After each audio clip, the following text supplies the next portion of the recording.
Hello दोस्तों, मेरा नाम संदीप पारिक है। मैं निम्बस एकेडमी और स्पोकन इंग्लिश का डायरेक्टर हूँ। आज हमें देखना है फ़र्क कि मैंने इसे खुद ने किया या मैंने किसी से करवाया, तो इसमें क्या फ़र्क है। अगर मैंने कोई काम किसी से करवाया या रमेश ने कोई काम किसी से करवाया, तो इसको हम कैसे बोलेंगे। तो हम एग्जांपल्स देखते हैं सीधे सीधे, तो आपको समझ में आएगा। अगर हमने बोलना है, जैसे अभी एक संजय नाम का कोई इंसान है, कोई आदमी है, और हमको बोलना है कि संजय ने कल रात को उसके बिजनेस पार्टनर को बहुत पीटा गुस्से में आकर, तो हमको ऐसे बोलना पड़ेगा कि Sanjay beat his room partner या his business partner very badly last night.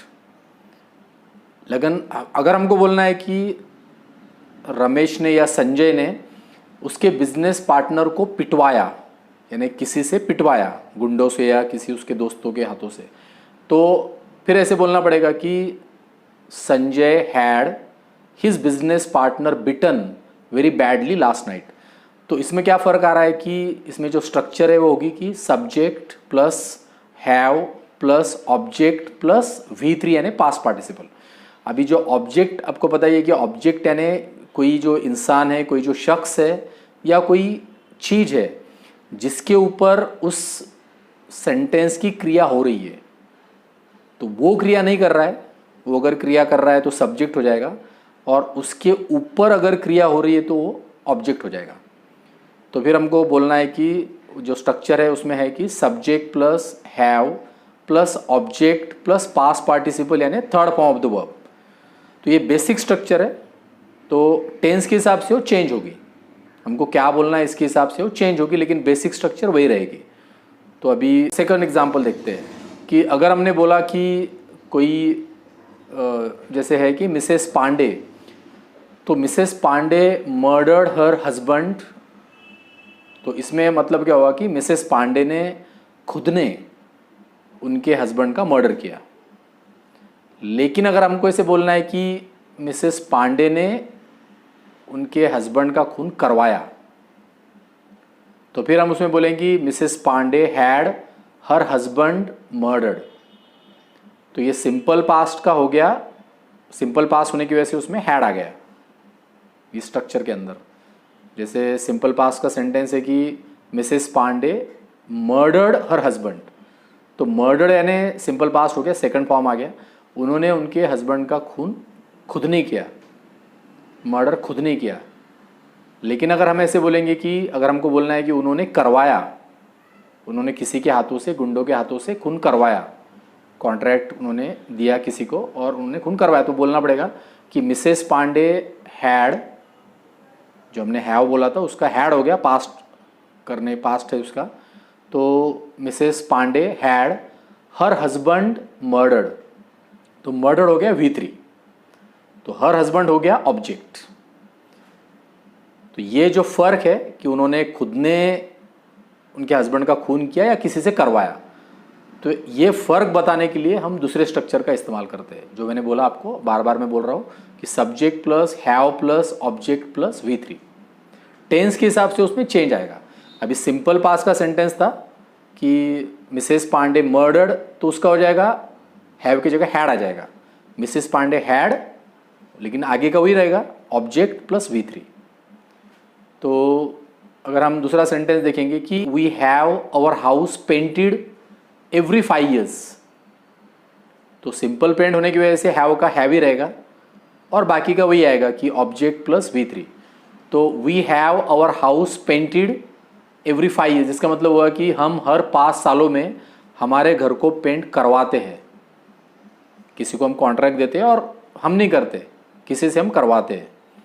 और यही अगर हमने बोला कि we are having our house painted at present, तो ये प्रेजेंट कंटिन्यूअस का हमने किया कि हम फिलहाल ऐसे कर रहे हैं, तो हम खुद नहीं पेंट कर रहे हैं, ये काम चल रहा है अभी फ़िलहाल, हम किसी से हमारे घर को पेंट करवा रहे हैं।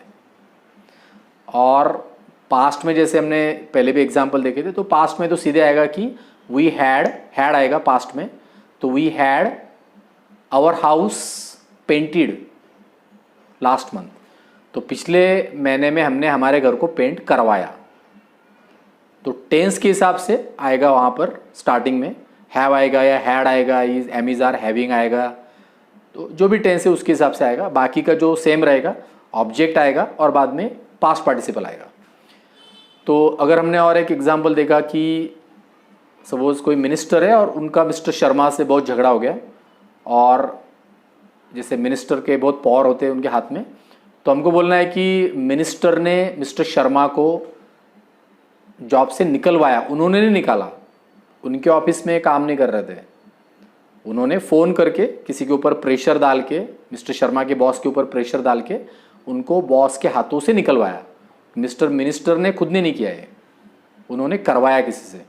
तो फिर से वही स्ट्रक्चर हमको इस्तेमाल करना पड़ेगी कि the minister had mister Sharma sacked या फायर्ड फ्रॉम हिज जॉब। तो यहाँ पे द मिनिस्टर हो गया सब्जेक्ट, हैड, अभी ऑब्जेक्ट आ गया मिस्टर शर्मा, क्योंकि मिस्टर शर्मा ने किसी को जॉब से नहीं निकाला, मिस्टर शर्मा को जॉब से निकाला गया, मिस्टर शर्मा के ऊपर वो क्रिया हुई। तो the minister had mister Sharma sacked या फायर्ड फ्रॉम हिज जॉब। या अगर हम मिनिस्टर का और एग्जांपल देखें तो the minister had mister Sharma arrested. तो इसका मतलब क्या हुआ कि मिनिस्टर ने मिस्टर शर्मा को अरेस्ट करवाया। या अगर आप बोलते हो कि अगर किसी के एरिया में कोई शराब या कि कोई दंगा कर रहा था, चिल्ला रहा था, कुछ ऐसे एक्टिविटी कर रहा था, तो बोले कि हमने उसको अरेस्ट करवाया। कल रात को एक ऐसे आदमी कर रहा था, तो बहुत शोर कर रहा था और किसी सबको गालियाँ दे रहा था, जो भी कर रहा था, तो उसको हमने अरेस्ट करवाया। तो उसको ऐसे बोलना पड़ेगा कि we had that drunkard arrested. So we had that drunkard arrested, यानी क्या, हमने उसको अरेस्ट करवाया, हमने नहीं अरेस्ट किया उसको। तो ये जो फर्क है, तो वी अरेस्टेड का मतलब हुआ कि हमने उसको अरेस्ट किया, और we had the drunkard arrested यानी उस शराबी को हमने अरेस्ट करवाया। और तो बहुत से ऐसे सेंटेंस हम उसमें ले सकते हैं। तो जितने हम ज़्यादा एग्जाम्पल देंगे उससे आपको समझ में आएगा। तो और एक दो एग्जाम्पल्स उसमें हम देखते हैं। जैसे अगर हमको बोलना है कि I polish my shoes every morning, तो इसका मतलब हुआ कि मैं खुद पॉलिश करता हूँ मेरे हाथों से। और I have my shoes polished every morning यानी क्या, मैं पॉलिश करवाता हूँ। ऑफिस जाने से पहले अगर बाहर कोई व्यक्ति बैठता है पॉलिश वाला, तो उससे मैं पॉलिश करवाता हूँ। तो आई पॉलिश यानी मैं करता हूँ खुद के हाथों से, I have my shoes polished यानी मैं करवाता हूँ। I am polishing my shoes यानी मैं शूज़ पॉलिश कर रहा हूँ मेरे हाथों से। I am having my shoes polished यानी मैं किसी से करवा रहा हूँ। पॉलिश वाला कोई व्यक्ति है, वो शूज़ मेरे पॉलिश कर रहा है, अभी मैं नहीं कर रहा हूँ। तो इस तरीके से फ़र्क आ रहा है। या आई हैव, जैसे अगर बोलना है कि I have repaired the fan, तो इसका मतलब है कि मैंने फ़ैन रिपेयर किया खुद के हाथों से, खुद ने। और I had the fan repaired यानी मैंने फ़ैन किसी से रिपेयर करवाया।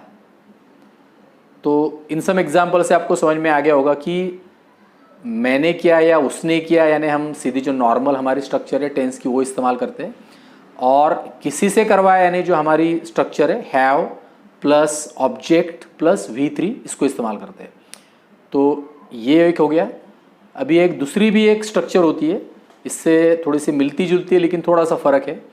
तो ये जो हम स्ट्रक्चर देख रहे हैं, इसमें हम फ्यूचर के बारे में भी बोल सकते हैं कि I will have you arrested. तो ये फ्यूचर में हो गया कि I will have you arrested यानी मैं तुमको अरेस्ट करवा लूँगा। तो मैं तो नहीं करूँगा, तुमको अरेस्ट करवाऊँगा। अगर तुमने ऐसे फिर से किया तो, तुमने अगर किसी को परेशान किया, मुझे परेशान किया फ़ोन करके बार बार, तो मैं तुमको अरेस्ट करवाऊँगा। I will have you arrested, तो वही स्ट्रक्चर हो गई, लेकिन ये फ्यूचर में हो गया। विल हैव, फिर ऑब्जेक्ट और फिर V3। तो ये कोई भी टेंस में हम कर सकते हैं, उसके हिसाब से ये स्ट्रक्चर चेंज होगी, लेकिन जो ऑब्जेक्ट और V3 वो तो वैसे रहेंगे। तो ये एक पहली स्ट्रक्चर होगी, एक पहला तरीका हो गया।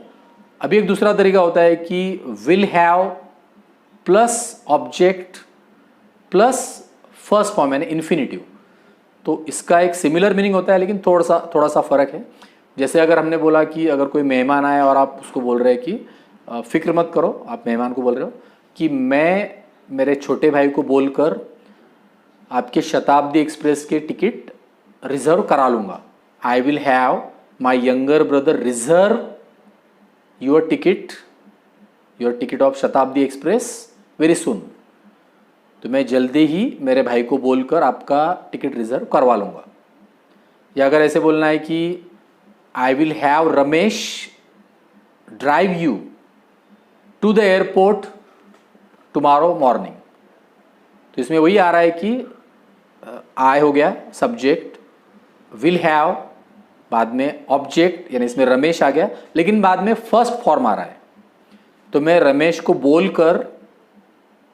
बोलूँगा कि वो आपको क्या करेगा, मैं नहीं करूँगा आपको ड्रॉप, या मैं नहीं आपको ड्राइव करूँगा।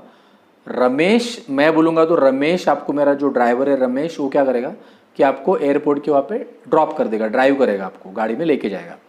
सो I will have Ramesh drive you to the airport early in the morning tomorrow. तो इसमें जो एंड हो रहा है वो V3 की बजाय इन्फिनिटिव आ रहा है, V1 आ रहा है, फर्स्ट फॉर्म आ रहा है। तो थोड़ा सा उसमें स्ट्रक्चर में फ़र्क हो गया, लेकिन मीनिंग लगभग सेम ही आ रहा है।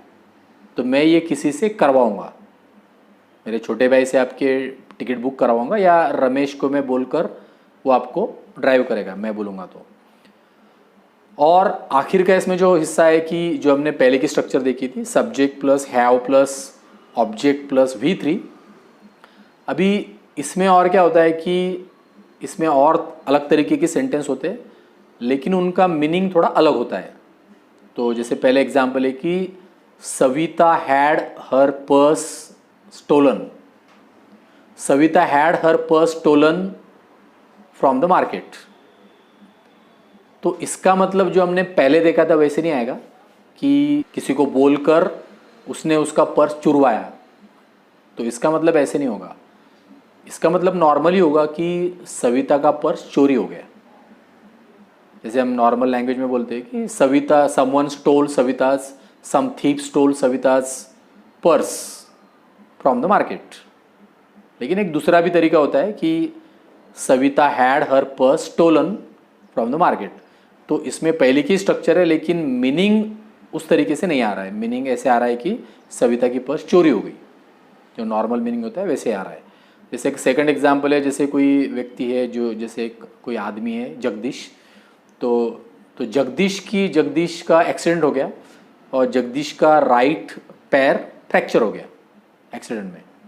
तो ये जो शख्स है जगदीश, उसके बारे में बोल रहे हैं कि हम बोल सकते हैं कि Jagdish met with an accident and his right leg was broken. ये नॉर्मली हम बोल सकते हैं, लेकिन इस स्ट्रक्चर के हिसाब से भी बोल सकते हैं कि Jagdish had his right leg broken या right leg fractured in an accident.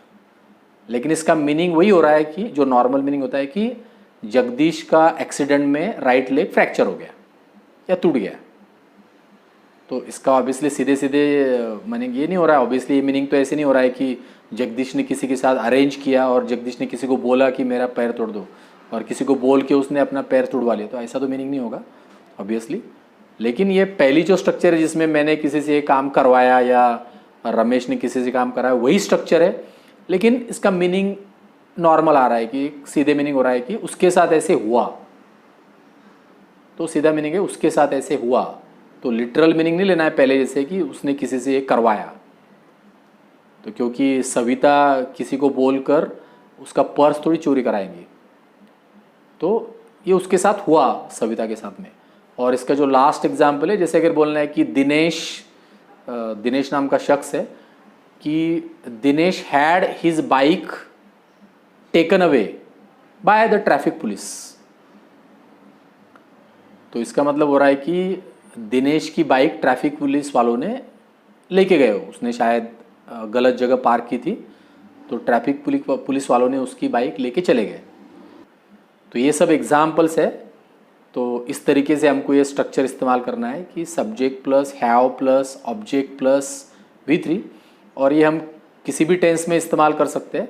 तो जो हैव है वो चेंज होगा उस टेंस के हिसाब से, लेकिन बाकी का जो रहेगा ऑब्जेक्ट प्लस V3 वो कंटिन्यू रहेगा, और उसी का वही मतलब होगा कि उस कर्ता ने, उस इंसान ने, उस आदमी ने, उस जो शख्स है उसने दूसरे से वो काम करवाया। तो इस तरीके से इसको हमको ऐसे बोलना है। तो आशा करता हूँ कि आपको अभी ये समझ में आया होगा। तो अगर आपको ऐसे ही वीडियो आगे देखना है तो आप इस चैनल को सब्सक्राइब कीजिए, बेल आइकन के ऊपर प्रेस करके इंश्योर कीजिए कि जब भी मैं एक नया वीडियो यूट्यूब के ऊपर डालूँ तो आपको जल्दी से जल्दी उसकी इंटीमेशन मिले और आप उसको देख पाए। और तो इस वीडियो को देखने के लिए धन्यवाद।